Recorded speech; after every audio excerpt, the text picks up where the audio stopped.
We're here again with the Tokyo FinTech podcast.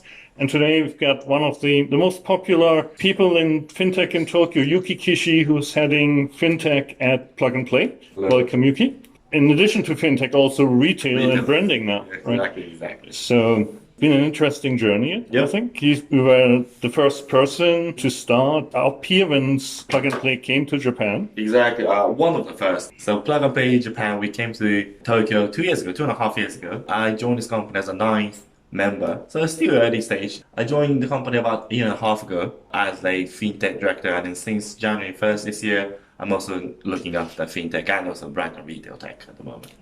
And so when you compare like the first batch in 2018 with what you got now, how would you describe the journey? It's chaos, I have to say, because I used to work for a company called Deutsche Bank in Japan. So very large entity, everything's very organized.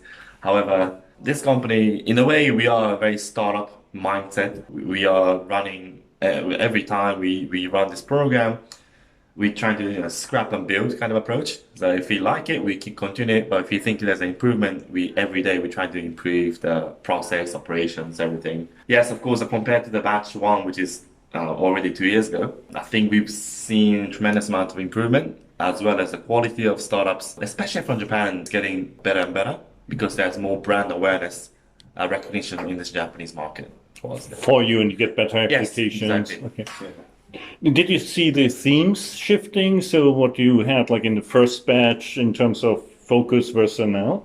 True. I think first batch, I mean, everything, it was very new to everyone. So we are very much focusing on more traditional fintech, more like payments, more like core banking, money transfer, for example. However, I think we're now more shifting towards not only sort of center of the fintech, but more somewhere a little bit outside fintech. Also, some of them do include like emotion recognition kind of a startup, which I think traditionally is not fintech, and I don't even want to call them fintech, but they joined a fintech program because they think that they can improve some of the operation efficiency for the financial institutions. I think the word fintech has been, in a way, it's really gray now that I feel. It's just a labeling from my perspective. We're just calling like a startup fintech, but in the end, what we should look at is what kind of solution or service that startup has and what kind of pain points that they're trying to solve. And many of these startups, based on the solution they have,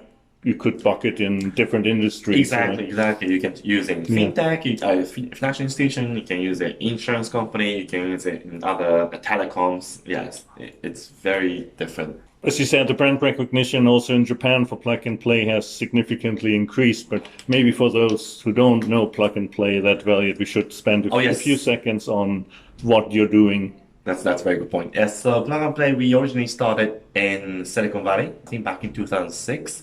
We call ourselves innovation platform, whereby we're trying to provide every resources, connect every stakeholders that associates or is doing anything innovation related activities.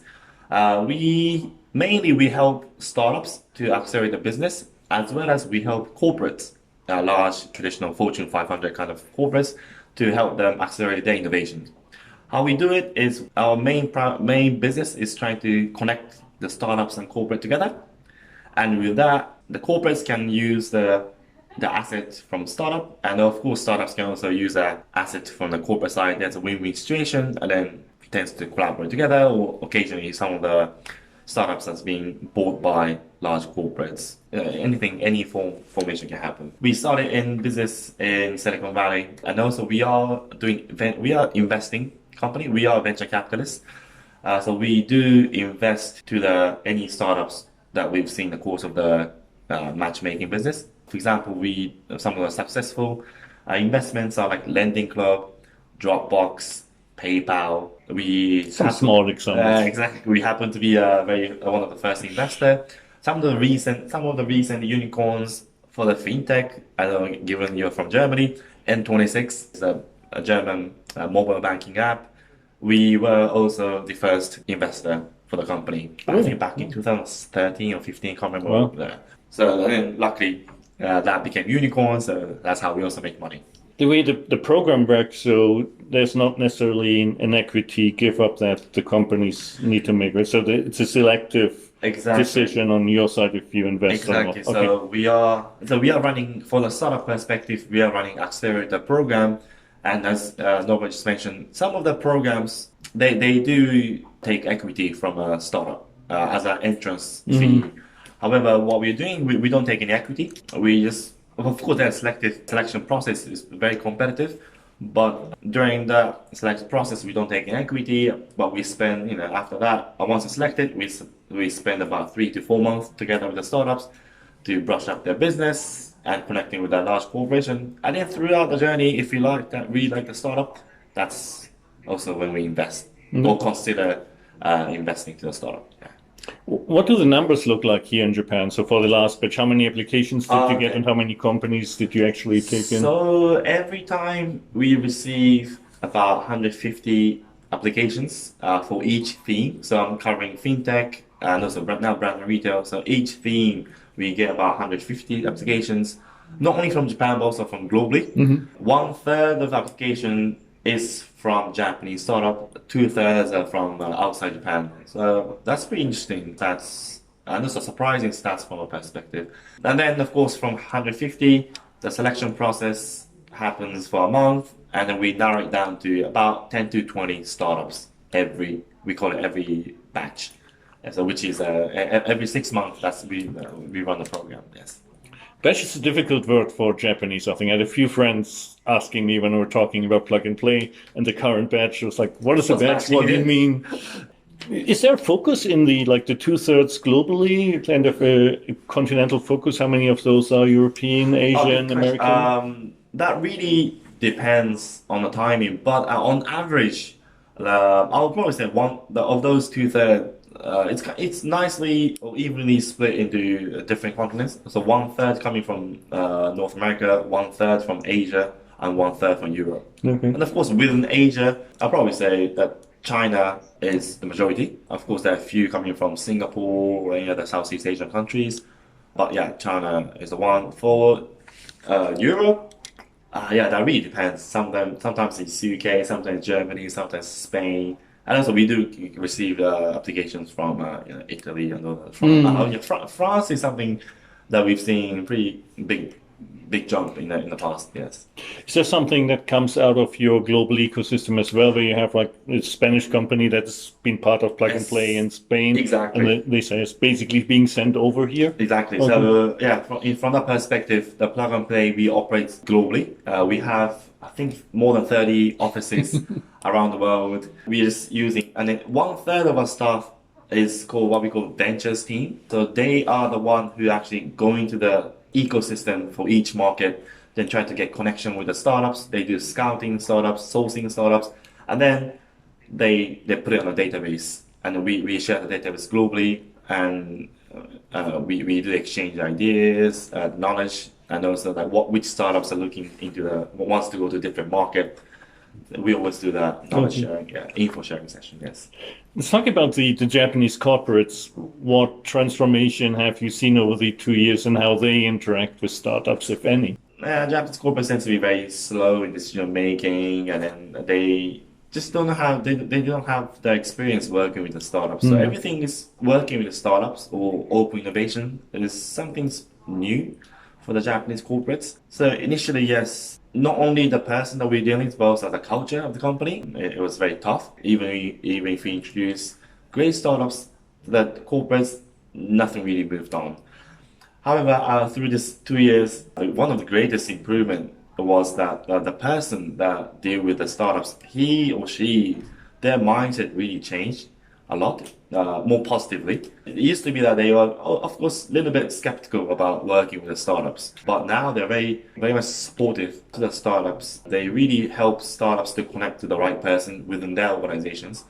So that person actually really has changed. However, the company culture as a whole, there still needs to be big improvement points. Yeah, so it's like the tip of the iceberg. Exactly. Yes. We need to start somewhere with changing the culture. Sorry about yourself, Yes. maybe, but so you alluded to it at the beginning, but you didn't start in kind of entrepreneurship. You were at a German, never worked for a German, Oh, really? German company in my life, by the way, so you've got something ahead of me there too. So you worked for a real boring, big financial institution. Well, I don't want to say I don't call it boring. Actually, the time I joined Deutsche Bank was 2009, April. So it was right after the financial crisis, or in the middle of the financial crisis. Not the boring time. So in a way, it's a very roller coaster period. Everything around me was changing day by day. Unfortunately, some of the people got fired. So it's very uncertainty. Every day, you don't know what's going to happen like on the next day. So it was very, in a way, very challenging, exciting, but also very, of course, difficult time. But luckily, I was able to survive for 7.5, nearly 8 years in Deutsche Bank. And then I quit the company in 2016, and then I actually did MBA in University of Cambridge for 1 year, and that's where I had the chance to be exposed to the startup ecosystem. Because apparently in Cambridge, I think that's what I've heard or what I've read in the article is that I think 1/3 or 2/3 of the UK venture capital in money investment goes to Cambridge. There are many Cambridge University-born startups. So there are many companies, R&D centers, that's huge R&D center for Microsoft, AstraZeneca, and then there are many money flowing into these seeds and ideas. So that's a very interesting thing, and that's where I had a chance to do a little bit project with the startups, and that's in a way the gateway to this plug and play world as well. And so, how did you find plug and play? Did you look them up, or did they come to campus? Good point. Because as mentioned, plug and play is born out of US, and then I was born in Japan, but I was raised in UK for a number of years. Honestly, I didn't know about plug and play until they approached me. They approached me through Facebook. One of our co-founder of Japanese office, he did his MBA in Columbia University, and then in Japan there's a Facebook group, a Japanese MBA Facebook group. That's somehow he found me, given I'm from I'm in UK, I have an MBA, and I'm from financial institution background. Drop me an email, say, hey, you want to talk about this new opportunity after your MBA career? I was like, why not? And then that's how I got into this company. It's funny how these things work. Yeah, but then the thing, what I've learned, not only from this, but also like through my career, and also especially what's being emphasized in University of Cambridge MBA is that one of your assets is your network. Your network, your social network, or whatever the network. That's your asset. You don't feel that it's not tangible.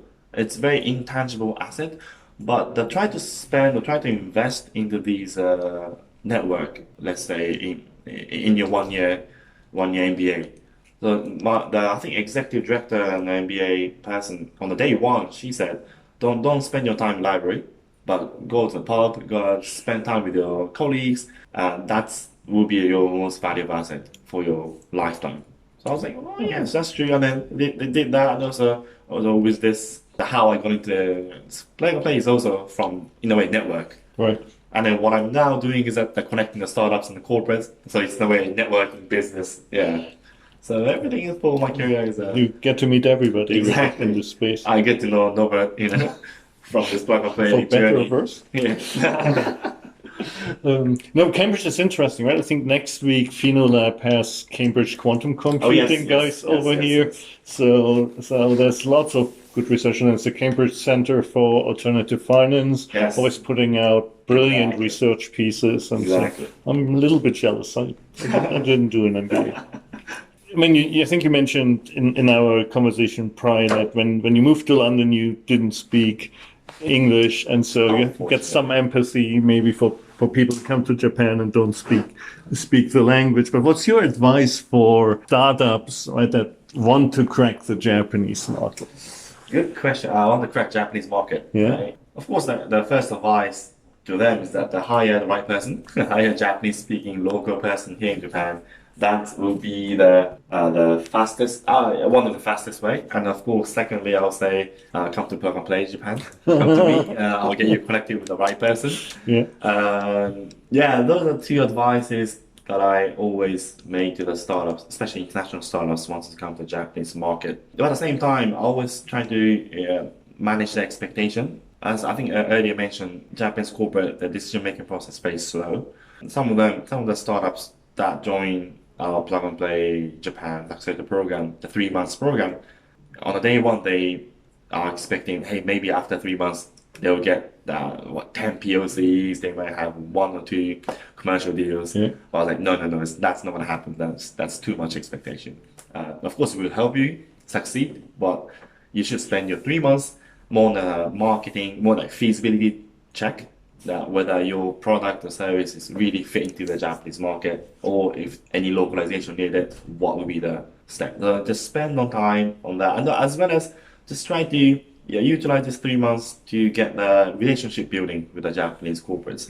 In the end, there will be your right person, right supporter for your business. So of course, within the 3 months, you're not gonna have any tangible outcome, but this network will be very valuable for the future. Some of us success cases that we've done accelerator program about a year ago, but now finally the startups now getting a more in-depth conversation with the right division, right business unit, right person. So things can take a long time, but it will move on if it's right fit to that market. You need to build the trust first. But so from what you said, somewhere 12 to 15 months is a realistic expectation. Yes, okay. Yes. But of course, I mean, if you get the if you're invested by a Japanese corporate, then that might be the time will be much shorter. Do you see that as a distinct advantage to have a Japanese investor? I would say yes. If you want to come to the Japanese market, having Japanese investor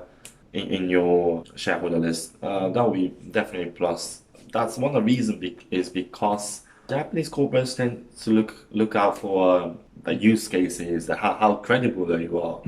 Of course, if you are backed by large financial institutions or large company, that's also be a very strong plus. And then in addition to that, if you have a Japanese company's name on it, that's also additional plus. Yeah.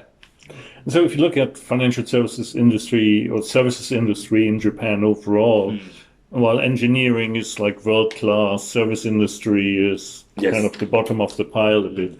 And especially in financial services, so much paper just slushing around. Is fintech almost too early for this market and we should all focus on digitalizing first? Or is it like a parallel process? How do you see this from the companies you're working with? I think it's going to be a parallel process. I think in Japanese market, the word fintech came somewhere around 2014, 15-ish. And then for that first 2 years, every banks, they really put a lot of emphasis on fintech. It was in a way a buzz for the first few years. I think now, 2020, things has already gone one cycle, meaning that I think initially there were expectations very high about this fintech. If you work with fintech, collaborate with a fintech company, your company will dramatically change. But of course, that expectation was a little bit too high, too much. Now they're on a phase. I think they're in a way the phase where the companies or financial institutions are very realistic. They know their internal issue. They know where they needs to be digitalized, and those are where they think utilize a fintech company to increase their revenue, for example. So in a way, they are doing both things at the same time. Yeah, digitalization as well as more challenging, the more fintech kind of activities. Yes. So one of the other obstacles that's always gets quoted here is the software engineering talent and just a pure number, but then maybe also a bit the quality, but primarily the numbers. So when the startups come here, and of course you need to hire, as you said, a Japanese, head of the office, head of the Japan operation, but maybe at some point you want some support engineers, etc. Where do people hire from? Good question. When speaking with Japanese fintech companies, one of the interesting comments that I get, also I asked exactly the same question. Where do you guys get your engineers?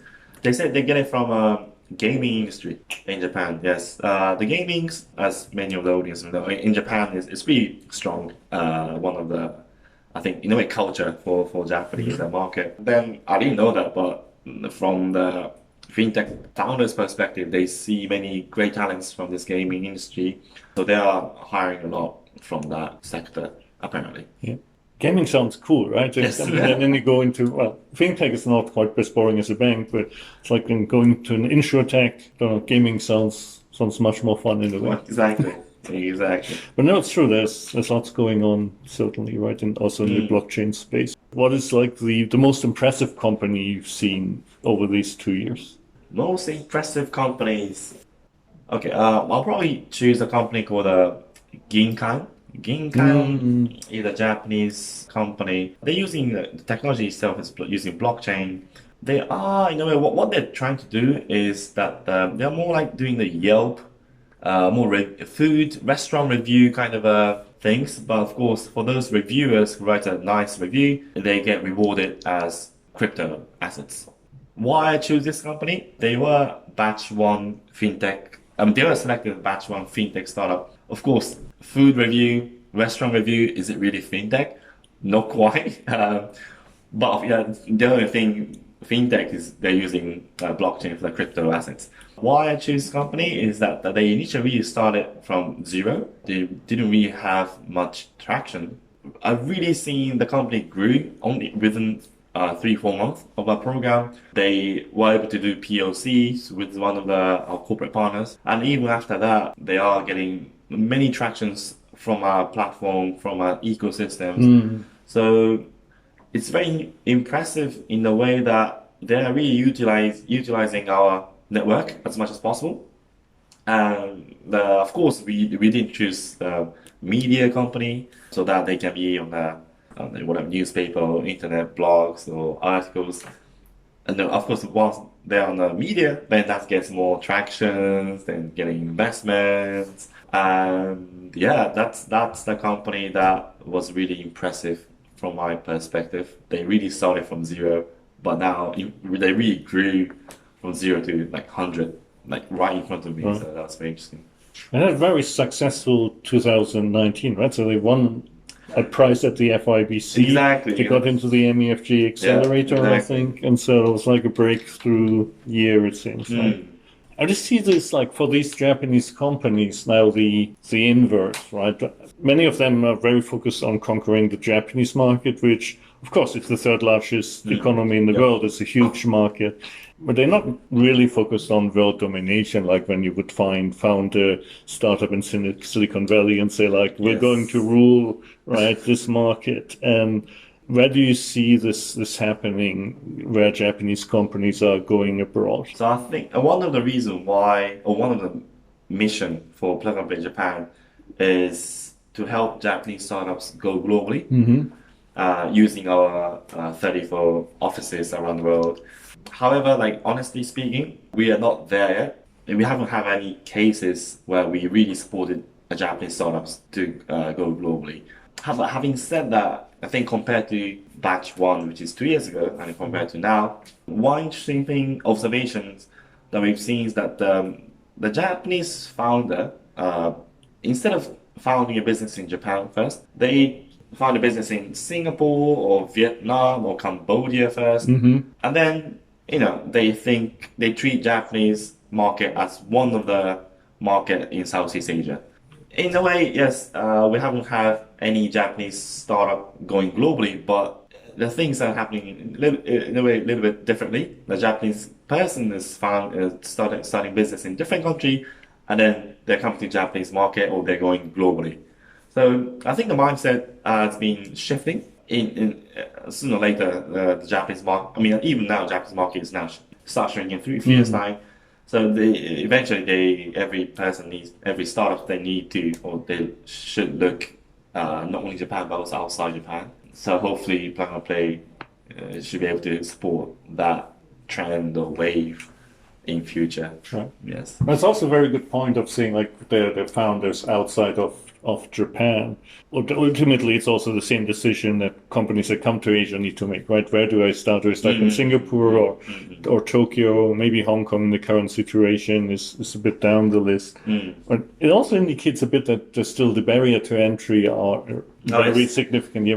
One is the timing aspect that we talked about, but also just setting up a company and so on. There are easier markets to do that probably. Maybe, yes. I mean, of course, not on Japan as a whole, as well as I think Tokyo metropolitan government, they're really trying to push their sport startups and also trying to create this startup ecosystem in Japan. They're really aggressively doing this. In Tokyo, they are having, I think, two different accelerators. One is they're doing specific for fintech. One is specific for the more like tech savvy ventures. For those two programs, they are really inviting startups globally. I mean, similar to what we do. They're inviting startups globally, and they help them hopefully incorporate here in Japan. But so in that sense, I think there are government support if possible. I mean, if you can, I think startups should utilize this opportunity, leverage this current situation. Yes. Okay, so we mentioned like the Tokyo Metropolitan Government Accelerator. We talked about the MUFG Accelerator in the Genkan context too. So that there's like this mushrooming of these accelerators in the tons and tons of accelerators. How do you keep like differentiated? For ourselves, we position ourselves. We call ourselves Consortium Accelerator Program, whereby we run the program not only for one company, but dozens of company corporate partners together. So, for example, FinTech Accelerator programs that we are running, we have currently 8 corporate partners, including 2 mega banks in Japan, Mitsubishi, MUFG, SMBC, as well as one of the largest fund asset management company, the Norwegian Bank, as well as we do have Oryx, that basically conglomerate. Not there, of course, they do have banking, but also have insurance company, leasing, one of the largest leasing company here in Japan. Yeah, Aruhi is a mortgage specialized company. It's very different. They're very different stakeholders. So, which means that from startup perspective, if you come to our Plug and Play Accelerate program, that you can meet these different kind of corporate partners at one go, and we do introduce you to the right person to these from these companies. So in a way, you're buying your time. Exactly. That's the one of the differentiators that we offer to the startups. Yeah. Have you seen the startups that are part of your batch collaborating and actually finding opportunities to integrate their products or putting a value chain together as well? Yes and no. Yes, meaning there's been many discussions, and then there are some of the projects are in the very later phase. However, unfortunately, I think more on the financial, more like banking or financial institution, because due to regulations, due to this internal policy, I think things will take much longer time compared to, I think, different industries, for example. So yes, it's moving on, but no, as in not really substantial, not like tangible results coming out. But there has been many, not the commercialization, but there has been some cases where the corporate invest into the startups, not only Japanese startups, but also international startups. So that's very interesting. I don't think I can review the numbers, but there has been a good number of investment. Some of them are like M&A, buyout. Are you currently only in Tokyo? Are there plans for like Osaka office, Kyoto? So we for Plug and Play Japan, we are currently operating in Tokyo and also Kyoto. Okay. So Tokyo, we came here in 2018. Kyoto, we opened office last year. So we have 2 different locations. Kyoto is more themes about healthcare, hardware kind of approach. We are running different themes, but the contents, the programs, actual programs, is basically the same. You've also been elected to the board of the FinTech Association of Japan. Yes. Because you're not busy enough adding retail and the board position there. What do you see as the priorities for the FinTech Association over the coming months? So FinTech Association, one of our mission is, because one is to create this ecosystem, a FinTech ecosystem, more sustainable, healthy ecosystem here in Japan. But in order to do so, there are many regulation that needs to be changed. Within this FinTech Association, there's been many study group, working group for each sector. For example, cashless or regulation or RegTech or compliance, or some of them are credit scoring kind of stuff. So each working group, they usually come up with a few points that needs to be changed, and then of course, luckily we do have a connection with the FSA, those are regulatory bodies. That's where, if time matches, then that's where we speak to them. But at the same time, in order for the ecosystem to grow, we need to have more startups in our platform, as well as I think startups each other need to communicate each other to create this community. So for me, my current role is that I'm the head of startup director. I can't remember the exact word, but my mission is to have more startups within the ecosystem, as well as like to create add values, deliver some values for the startups. So meaning that I need to know what they're looking for, and then given that, I will be providing some of the contents, the workshops, or it could be just drinking session. You never know about them. All right, so the current batch is coming to an end. That means after the current batch is before the next batch, Yes, and the applications are open already? It is open, yes. The deadline of this application is March 6th. So if you want to come to the Japanese market, even if you're not thinking about Japanese market, but you can utilize us to do in a way feasibility check. It's only 3 months, and then we will introduce many corporate partners to you. Not only corporate partners, but also any stakeholders that relates to this innovation platform. More than happy to introduce you. It's going to be very competitive, but if you're selected, we're going to be supporting you 120%. So please do apply if you're not. Any hints, priorities from your corporate side, what they want to see during this batch? So during this batch, what they like to see is, of course, they say someone who is having great technology with a great business model, with a great solutions. But I think all the startups have it, realistically speaking. In the end, we received about 150 applications. We narrow it down. In the end, it comes down to the fit to the corporate partners, as well as how serious you are about this Japanese market. Yeah, I think it really comes down to those two aspects. Okay. Yeah. When does the on-site period actually start for this? On-site periods will start from June this year, and it will be ending September. However, I think coming batch is going to be not just 3 months, but it's going to be somewhere around very close to 4 months. That's because we do have Olympics coming this summer, so we like to avoid the busy time of this Olympic. So it's going to be a little bit longer than usual.